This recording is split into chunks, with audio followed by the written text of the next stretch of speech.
Brewing the past, unraveling the rich history of coffee. Ah, coffee, the magic potion that kickstarts our mornings and fuels late-night conversations. Ever wondered about the story behind those aromatic beans that bring people together, one cup at a time? Well, buckle up, because we're about to embark on an exhilarating journey through the annals of time, exploring the captivating history of coffee. Grab your favorite mug and join us as we spill the beans on this intriguing saga of discovery, trade, and addiction.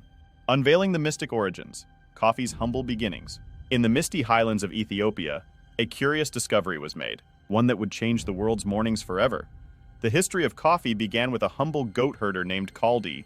Legend has it that Kaldi noticed his goats frolicking with unusual vivacity after nibbling on bright red berries. Intrigued, he tried the berries himself and experienced a newfound energy. The mysterious monk and the monastic brew. Enter the mystic Sufi monasteries of Yemen in the 15th century, where coffee beans found their way into a mystic brew that kept the monks wide awake during long hours of prayers and meditation. The Yemeni traders, recognizing the potential of this newfound elixir, began exporting coffee to Persia and the Ottoman Empire, marking the beginning of coffee's journey across continents. The coffee revolution, beans everywhere. Coffee houses and the Age of Enlightenment.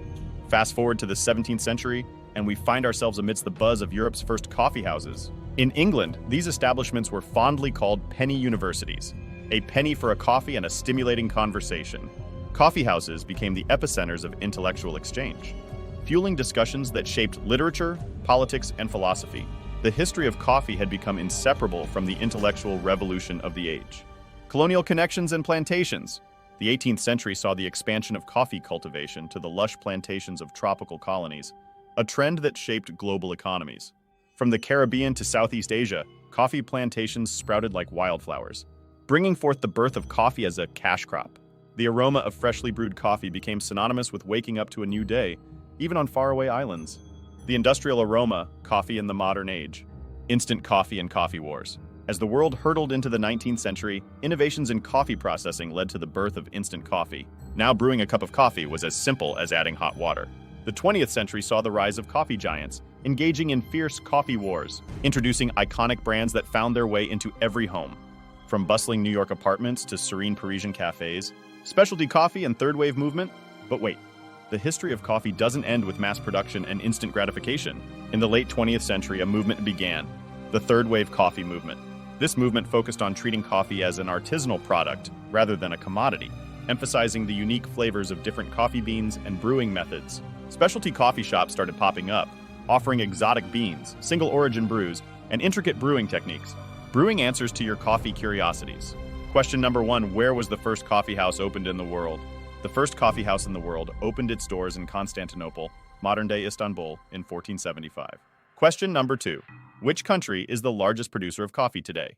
Brazil holds the title of the largest producer of coffee, contributing significantly to the global coffee market. Question number 3, what is the most expensive coffee in the world? Kopi Luwak, also known as civet coffee, holds the crown for the world's most expensive coffee. It is made using beans that have been eaten and excreted by civet cats. Question number 4. When did the first espresso machine make its debut? The first espresso machine was invented in 1884 by Angelo Moriondo in Turin, Italy. Question number 5. Is it true that coffee was once considered the devil's drink? Yes, in the 16th century, some religious figures condemned coffee as the devil's drink. However, Pope Clement VIII tasted it and liked it so much that he baptized it, making it an acceptable Christian beverage. Conclusion. Brewing unity across continents. The history of coffee, with its enchanting aroma and rich flavors, weaves a tale that transcends borders and cultures. From the mystic lands of Ethiopia to the bustling streets of New York City, coffee has become a universal language, uniting people across continents. It has fueled revolutions, ignited intellectual debates, and brought solace to countless souls. As you savor your next cup of coffee, remember the incredible journey these humble beans have undertaken, bringing joy and warmth to people worldwide. The next time you take a sip, you're not just enjoying a beverage, you're tasting centuries of history, passion, and discovery. So here's to coffee, the magical elixir that continues to brew connections and stir the human spirit, one cup at a time.